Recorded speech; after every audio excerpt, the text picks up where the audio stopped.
A prehistoria, o Neolítico.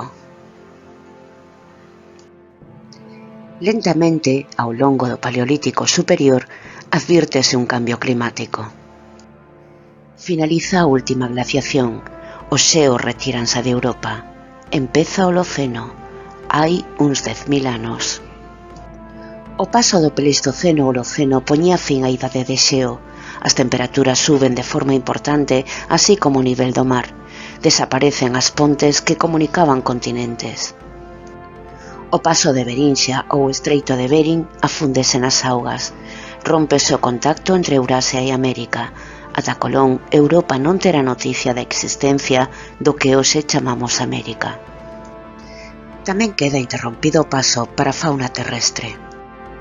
As sociedades depredadoras deberán adaptarse a novas condicións. Empezaba o Mesolítico, período intermedio entre o Paleolítico e o Neolítico. Sube o nivel do mar en Europa. Así eran as terras emerxidas en Europa durante a era glaciar, desde hai máis de 100.000 anos ata hai máis de 40.000. Sobre esas terras en verde claro había chairas cubertas de herba polas que fluían os ríos. Desde hai máis de 16.000 anos, esas terras irán quedando paulatinamente somerxidas. Durante o proceso de desxeo formáronse enormes fervenzas que caían sobre a ponte que conectaba Gran Bretaña con Europa. Co tempo, esta ponte acabará baixo o mar, separando as illas británicas do continente. Doggerland é o nome que a arqueoloxía e a xeoloxía lle deu a esa antigua masa de terra no Mar do Norte que unía as illas británicas co continente. Mantívose emerxida ata hai máis de 6.000 anos.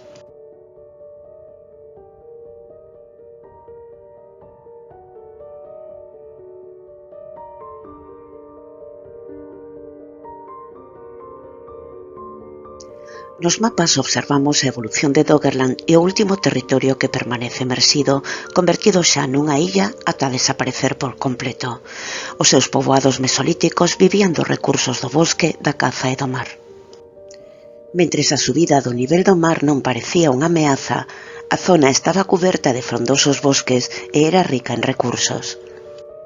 A subida máis drástica do nivel do mar produciuse a un ritmo de 1 ou 2 metros por século, pero dada a variada topografía do terreo, as inundacións non deberon de ser uniformes.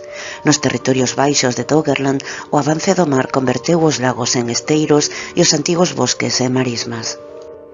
Ano 8000 antes da nosa era. Despois de retirarse terra adentro a causa dunha tormenta, un grupo de cazadores recolectores regresa a Doggerland e encontra o seu asentamento inundado. Co tempo, non habería terra seca a cal regresar.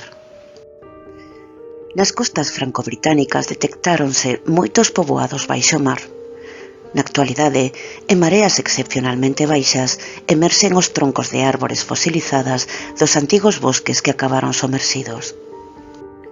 A progresiva subida do nivel do mar provocou que moitas poboacións tomaran a decisión de migrar nas súas embarcacións. A paulatina perda de territorio firme puido provocar conflitos entre poboacións veciñas.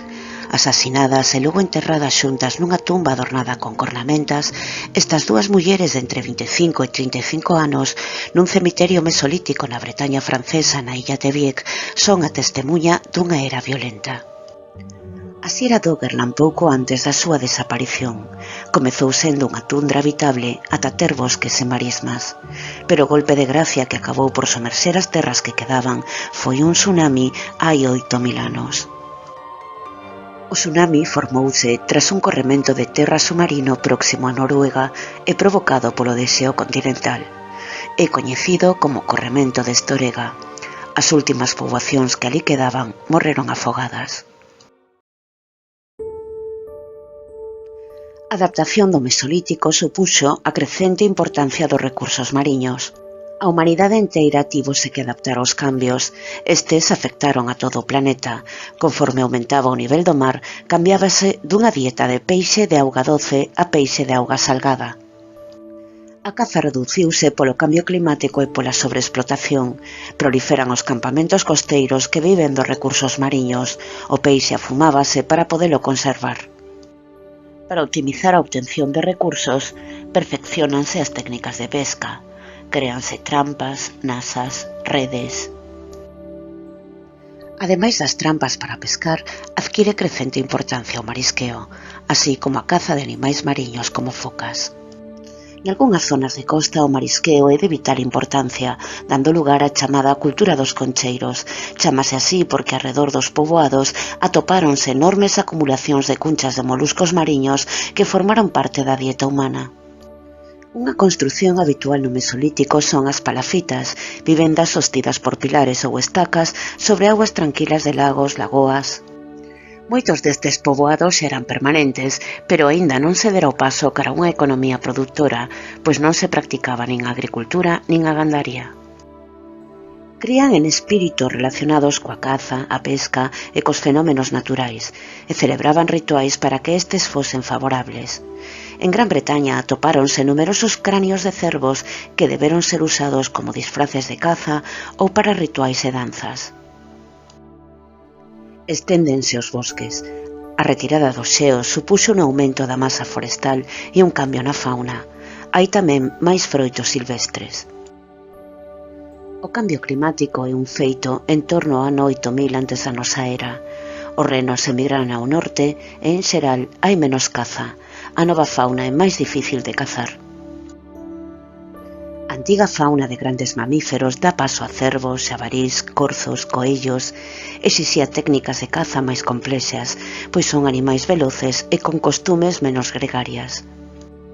E o arco convértense en fundamental, se ben é probable que xa fora inventado a finais do Paleolítico e a partir de agora cando adquire un protagonismo crecente. No Mesolítico tamén honraban aos seus mortos, con diferentes rituais segundo as zonas. Desta época son os primeiros cemiterios da historia, pois no Paleolítico os enterramentos non constituían agrupacións importantes como para ser considerados como tales. Na República de Carelia, en Rusia, apareceron enterramentos con numerosos adornos de dentes de alce e co corpo cuberto de ocre vermello. Pénsase que o número de dentes tiña que ver co estatus da persoa, sendo maior nas que morrían en idade reproductiva. Pero tamén apareceron cadáveres con adornos feitos con osos humanos. En Bezbaek, Dinamarca, atopouse unha conmovedora tumba dunha muller de 18 anos e o seu fillo mortos no parto. Unha folla de sílex na cintura deste indicaba que era varón. Máis de 200 dentes rodeaban o cranio da muller. O corpo do neno repousaba sobre os fráxiles osos dunha ave cisne. Resumindo visto, no Mesolítico empezamos a ver poboados permanentes. A economía segue sendo depredadora, pero sen dúbida, mediante a observación do comportamento animal e do ciclo vital das plantas, vaise producindo a transición cara a unha economía produtora. Empeza o Neolítico. Co Neolítico consolídase o sedentarismo e a economía produtora. A humanidade prepárase para a súa transformación máis radical, por iso se fala de revolución neolítica. Entre as innovacións que revolucionaron a vida humana destacan a agricultura, a gandaría, cerámica ou teares. Neolítico significa pedra nova, porque se desenvolve unha nova técnica para traballar o material lítico. En lugar de tallar a pedra como no Paleolítico, agora púese. A pedra puída é máis eficaz e aparecen novos útiles relacionados coa agricultura. Permiten cavar, talar. As armas son tamén máis eficaces, puntas de frecha, coitelos, todos eles máis afiados e cortantes. A revolución neolítica supuxo o nacemento dunha economía produtora, é dicir, da agricultura e a gandaría. Iníciase no crecente fértil hai aproximadamente 10.000 anos, entre os ríos Tigris e Éufrates. Desde aí se difunde Europa. Imponse tamén un sistema de vida sedentario, dando lugar aos primeiros poboados. Pero aínda que o Próximo Oriente foi pioneiro, o Neolítico nace en focos diferentes. En todos estes, a agricultura iniciouse con cereais, distinguindo a zona do millo en América, a do trigo no Próximo Oriente e a do arroz en Asia. A recolección de froitos silvestres, raíces e tubérculos familiariza a humanidade coas plantas. Supuxo un certo entendemento do seu ciclo vital, como o tempo de maduración ou as condicións óptimas para cada especie. Os inicios da economía produtora remóntanse a unha seca xeneralizada no Próximo Oriente. Só sobrevive a vexetación próxima a ríos e lagos. Estes atraen tanto animais como persoas que comezan a familiarizarse da presencia mutua. Mentres as persoas recolectaban vexetais, os rastrollos que quedaban atraían animais herbívoros. Paulatinamente, a humanidade aprende a sacar proveito da auga construindo regadíos para ampliar as zonas de produción vexetal. Ao mesmo tempo, as persoas comezan a alimentar animais ata domesticalos, obtendo un beneficio mutuo. Por iso, a agricultura e a gandería desenvolvéronse de forma simultánea. Deste xeito, o ser humano foi entendendo o proceso de xerminación a partir dunha semente e aventúrase a intervir na mesma facendo ensaios. Estes incluían unha selección xenética, pois escollían as sementes das especies máis eficaces, as que producían máis gran e máis groso, as máis resistentes. Pouco a pouco foronse entendendo estas variacións e máis adiante aprenderán incluso a mellorar a especie creando híbridos, é dicir, mesturando razas tras seleccionar as características máis buscadas. Os primeiros cultivos foron cereais como trigo, cebada ou centeo, orixinarios do Próximo Oriente. Durante un tempo, o carácter aínda experimental da agricultura facía que as colleitas foran moi escasas e só fose un complemento menor á caza e á pesca. Co tempo, perfecciónanse as técnicas e a agricultura empeza a ser produtiva, favorecendo o aumento demográfico. O sedentarismo tamén reducía riscos e, polo tanto, aumenta a esperanza de vida. O instrumental agrícola especialízase. A ixola podía servir de pico para cavar madeira ou rochas brandas e de sacho para sucar a terra.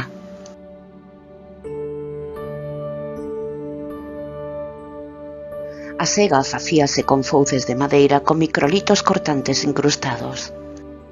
A vantaxe dos microlitos é que podían ser repostos por desgaste ou por fractura. A finais do Neolítico invéntase o muiño de man para moer o gran. Compúñase dunha pedra grande cóncava na que se depositaban os grans do cereal que se ía moer e dunha pedra máis pequena coa que os moían. Todo parece indicar que eran sobre todo as mulleres as que se dedicaban a moer. Os seus brazos eran ata un 30% máis fortes que os dunha muller activa actual e ata un 16% máis que as remeiras de competición. Pero a prolongada posición de xeonllos e eslombadas sobre a pedra de moer provocaba lesións lumbares e episodios de artrose, sobre todo en cóbados e articulacións das mans. Un avance importante é o arado, unha combinación do pico e da ixola. Aparece en Mesopotamia en torno ao 3500 antes da nosa era. Prepara e remove o chan antes de sementar e permite facer sucos máis profundos e rectos en menos tempo que facendo buratos. Os primeiros arados exixían forza física xa que eran de tracción humana. No Neolítico final, coa domesticación animal consolidada, combínase o arado con animais de tiro. O novo avance aforra tempo e esforzo ao máximo. A domesticación de animais. Como avanzamos paralelamente ao desenvolvemento da agricultura, progresa a domesticación de animais. Nacía a gandaria.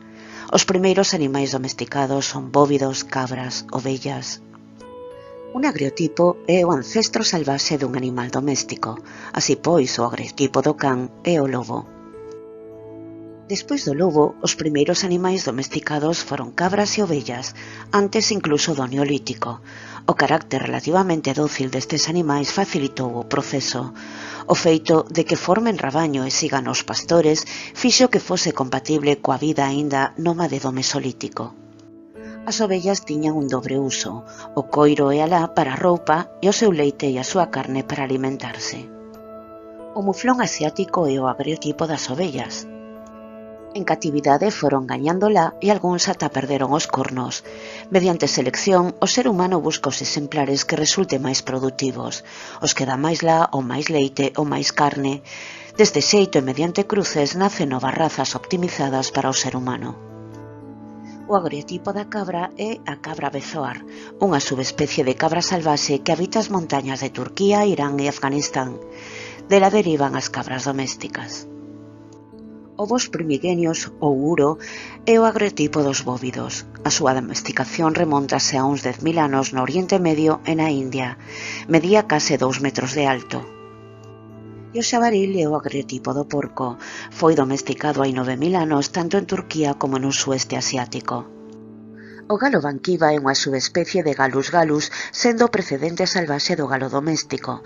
Domesticouse en China por primeira vez hai uns 10.000 anos ou tal vez 8.000. Nun principio, a galiña salvaxe debía ser un animal máis a cazar, pero o feito de que puxera novos puido dar lugar a que deixaran de cazalos para recoller estes. É de supoñer que as galiñas en estado salvaxe puxeran menos ovos. Coa súa domesticación, producirán máis por selección. O agriotipo do gato é o gato salvaxe africano ou gato do deserto.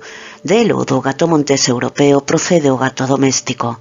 A súa domesticación foi tempera, tal vez hai uns 10.000 anos, e dela, tanto humanos como gatos sacan beneficio mutuo. Do ánade real ou azulón proceden os patos domésticos. Pénsase que a súa domesticación empezou en China ou no sueste asiático.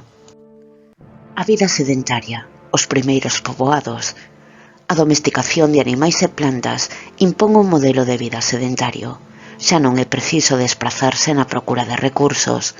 Con gando e terras que coidar, había que establecerse de forma permanente. A humanidade busca lugares con posibilidades de prosperar, onde haxa auga e recursos. A vida sedentaria supuxo o inicio das grandes transformacións da paisaxe por intervención humana. Empezaba a primeira gran deforestación. Había que despexar o bosque para facer o poboado, e a madeira era útil para moitas cousas. Non só se inician grandes talas, senón tamén queimas da superficie forestal. En moitos casos o que se buscaba era despexar o terreo e convertelos en pasto para o gando.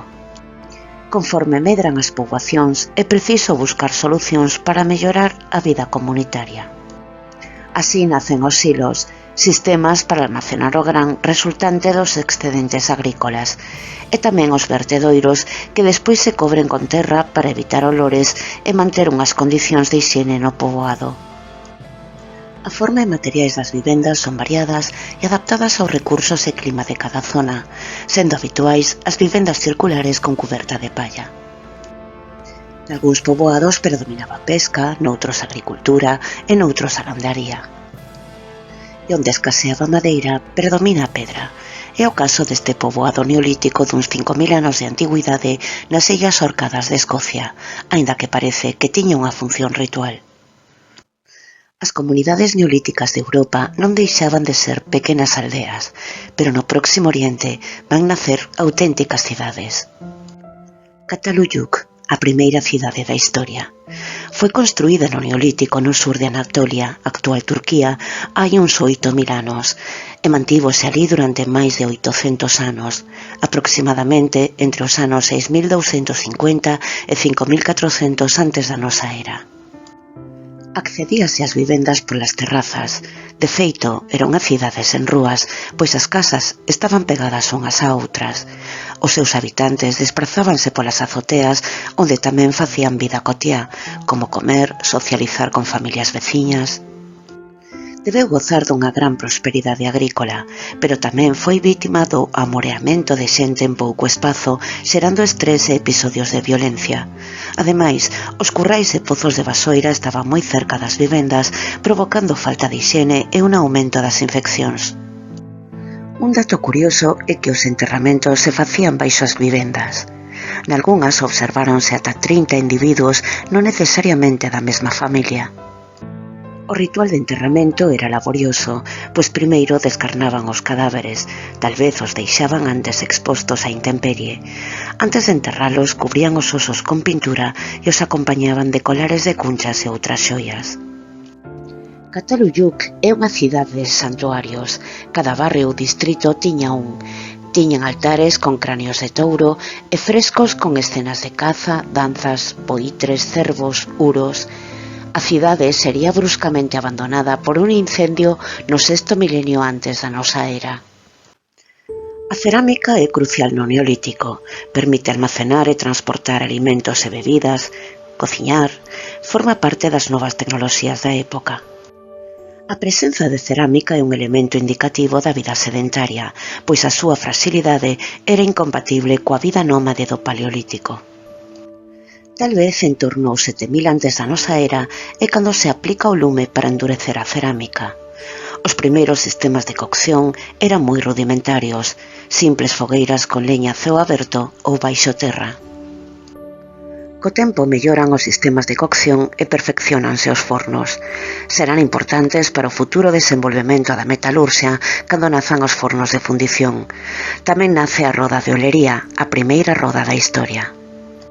Para elaborar unha vasilla, empezase amasando arxila, despois enrólase, moldéase, póñense asas, alísase e cócese. Moitas veces decorábase antes de cocela, como é o caso da cerámica cardial, así chamada por estar decorada con impresións do borde dentado das cunchas de berberecho, tradicionalmente chamado cardium. A roda. A súa orixe é difícil de coñecer. Probablemente foi inventada en torno ao quinto milenio antes da nosa era. Era un simple disco de pedra cun burato no centro, pero a súa primeira función non era o transporte, senón que eran usadas para a olería. A roda destinada ao transporte ou agricultura aparece en Mesopotamia en torno ao cuarto milenio antes da nosa era. Ao principio eran sólidas, ben talladas nun único bloque ou feitas con 3 pezas de madeira. Pronto aparecen novos usos, como a guerra, e os exipcios mellorarán as rodas engadindo radios e formando parte dos temibles carros de combate exipcios. Os teares. Parece que os tecidos en liño ou lã máis antigos remóntanse ao Paleolítico, cando a humanidade aprendeu a coser as prendas con agullas de oso. Pero a gran innovación do Neolítico é a invención do tear. A agricultura proporcionou liño, cáñamo ou algodón e a gandaría lá, importantes para o desenvolvemento da produción téxtil mediante o trenzado de fibras. A produción destas e a invención do tear revolucionaron a historia do vestido. A cestaría. Con fibras vegetais como vimbio, aprenderon a facer recipientes para transportar froitos, almacenar gran ou nasas para pescar. Na Cova dos Morcegos, en Granada, atopáronse en excepcional estado de conservación recipientes e incluso unhas sandalias feitas en esparto. A minaría. A enorme demanda de sílex que hai no Neolítico fixo nacer as primeiras minas de extracción de sílex. Por toda Europa apareceron minas explotadas nesta época, como as minas neolíticas de sílex de Espián en Bélxica. Para extraer o sílex eran frecuentes os picos mineiros en Asta de Cervo. En Grimsgraves, en Norfolk, Gran Bretaña, atopouse unha enorme mina para extraer sílex. Neste xacemento atopáronse máis de 400 pozos de ata 14 metros de profundidade. Nos traballos de extracción empregábanse plataformas e escaleiras de madeira. Hai testemuños de minaría neolítica por toda Europa, e non só de sílex. Nas minas de Gavá, en Barcelona, entre outros minerais, extraíase variscita, o que fixo nacer unha industria neolítica de xoiaría. Perdura a pintura rupestre, pero non no interior das covas, senón en abrigos rochosos. É o caso da pintura levantina. Nesta obsérvase unha temática máis variada, gaña importancia a figura humana. Son figuras máis esquemáticas e estilizadas con importancia da silueta.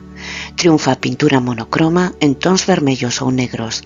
Represéntanse escenas complexas con moitos elementos, como escenas de caza, de danzas, de loita.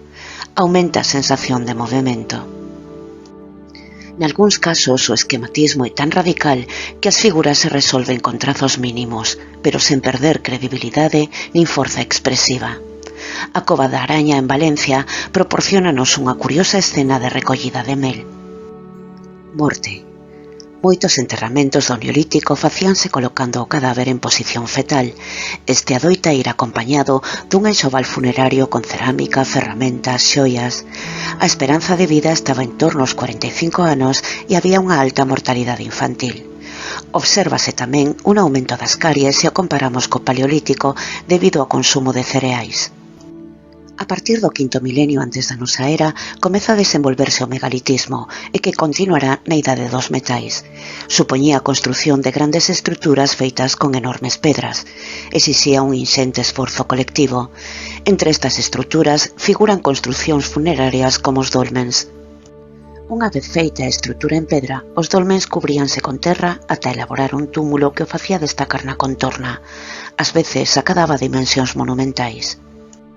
Estaban pensados para enterramentos colectivos, probablemente para membros dunha mesma liñaxe, eran como panteóns familiares. En ocasións, o número de cadáveres supera a trintena. Así, o dolmen del Pendón, en Burgos, serviu de monumento funerario para 65 persoas.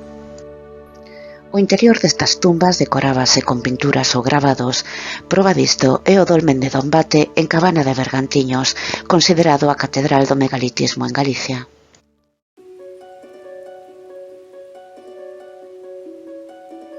Violencia. A arqueoloxía demostra que as guerras deberon ser frecuentes no Neolítico. Proba diso son as numerosas escenas de guerreiros e de loitas nas pinturas levantinas. Cando aparece a agricultura, houbo matanzas masivas nas que comunidades enteiras foron masacradas. Tal vez unha explosión demográfica aumentou as tensións, intensificándose a loita polos recursos. Posibles causas dos enfrontamentos podían ser a rivalidade por conseguir terras fértiles, por controlar vías de transhumancia, roubo de gando, e tamén se sabe que en algúns casos os ataques tiñan por obxectivo secuestrar mulleres. Isto último podía ser provocado polos desequilibrios de poboación por sexos cando descendía o número de mulleres nunha comunidade. A arqueoloxía confirma a existencia de masacres. En Polonia atopáronse 15 esqueletos brutalmente asasinados hai 5.000 anos. 14 deles pertencían á mesma familia.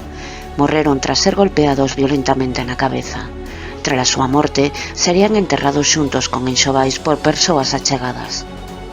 A masacre de Talheim tivo lugar no sur de Alemaña cadra o ano 5100 antes da nosa era.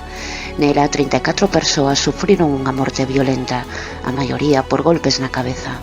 Eran todos homes, polo que se sospeita que foi unha matanza para secuestrar mulleres.